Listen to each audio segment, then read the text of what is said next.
Bonjour, après une victoire comme celle de ce week-end, on imagine que c'est le sourire qui est de retour sur les visages avant de repartir pour un déplacement face à Grenoble qui est une équipe très en forme aussi. Oui, mais l'actualité est tellement riche en ce moment. Effectivement, on s'est focalisé un petit peu sur la victoire de samedi et c'était un match incroyable avec un scénario surtout incroyable. Oui, automatiquement, il y a toujours des sourires quand on reprend le lundi. Mais en fait, il faut vite se projeter sur le match, sachant qu'on a quand même beaucoup d'absents entre les suspendus et les joueurs qui s'en vont. Donc il faut vite trouver quelque chose, trouver une mise en place, une équipe, pouvoir répondre à l'équipe de Grenoble qui a vaincu depuis le début de saison, qui n'a pas pris de but comme Stade Malherbe de Caen. Donc un match difficile qui s'annonce. Donc on s'est vite projeté sur Grenoble. En fait, on n'a pas eu le temps d'apprécier le match de samedi. Avant de parler du match, justement, vous avez commencé à l'évoquer, c'est le dernier jour du mercato aujourd'hui. Il y a des départs, vu ce que vous nous dites. Il va sans doute aussi y avoir des arrivées. On est le 31 août, c'est le dernier jour. C'est un peu comme le dernier jour avant Noël. On va vite faire les emplettes, sachant que vous avez besoin de joueurs. Vous espérez combien de joueurs d'ici ce soir? Et par rapport au départ aussi, de les évoquer comme ça, c'est un Déjà, on peu n'a complet. pas un jour, on a encore 2 jours. Le premier, minuit, donc on a encore 48 heures. Donc en 48 heures, vous avez bien vu la journée qui s'est passée hier avec le départ de VDK. Je peux vous assurer qu'après la séance d'hier matin, j'avais une longue discussion avec lui. On parlait du match de Grenoble et une heure après, il nous a quittés. Donc c'est, je ne vais pas dire le charme du mercato, mais il peut s'y passer beaucoup de choses en très peu de temps. Donc il va s'y passer des choses en très peu de temps aussi pour nous au niveau des arrivées, soit aujourd'hui encore demain jusqu'à minuit. Voilà, après ça fait partie de la vie d'un club. C'est toujours dommageable et malheureux qu'on se sépare de bons joueurs.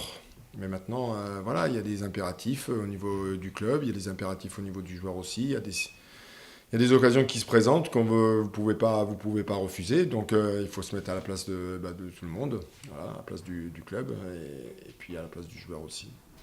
Aujourd'hui, est-ce qu'on peut s'attendre encore à d'autres départs où le club restera ainsi? En fait, il y en a assez là, non? Ne croyez pas. Mais encore une fois, on est sûr de rien. Dire toute offre peut arriver de n'importe qui, de n'importe où. Et ça, on le maîtrise pas malheureusement, comme c'est notre cas aussi de le sens inverse. Nous, on est en discussion avec des joueurs pour qu'ils viennent nous rejoindre. Voilà, ça peut se faire dans 1 heure, ça peut se faire dans 10 minutes, comme ça peut se faire que demain. Donc, en fait, là, c'est des journées à rallonge et même des nuits à rallonge, parce qu'on passe même la nuit à discuter. Un objectif chiffré, c'est peut-être 2 centraux et un latéral. Oui, alors déjà, si on en récupère 2, ce serait bien. S'il y en a un troisième qui se présente, ce serait une bonne idée aussi. On travaille sur les 3 postes. Sur le secteur défensif, pour revenir un peu au match contre Grenoble, ça va vous poser un problème. Le départ de Kevin Van Den Kerkhoff, la profondeur d'effectif en défense, elle était déjà peu importante, elle est famélique. Oui, alors il y avait beaucoup d'absents dans le secteur défensif. On perd Tom Ducrot qui est suspendu aussi et je considère que c'est un élément indispensable dans notre système défensif. Donc voilà, on a essayé de voir ça toute la semaine, s'organiser pour être le mieux possible. On est en train de réfléchir et on est en train de voir. Voilà. Dans les dernières heures du mercato se profile peut-être un prêt style Abdoulaye Ndiaye. Si vous l'avez en magasin ou en boutique, on est preneur.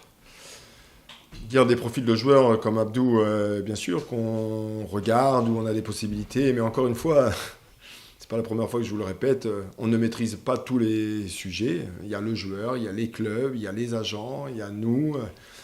Ça fait déjà 4-5 paramètres. Voilà, et pour le moment, voilà. Maintenant, le club sait quel profil je souhaiterais dans le secteur défensif. Voilà, si on peut faire, on fera, bien sûr. Donc ce match à Grenoble, forcément, il va être ardu par rapport à ces problèmes d'effectifs, malgré la bonne dynamique.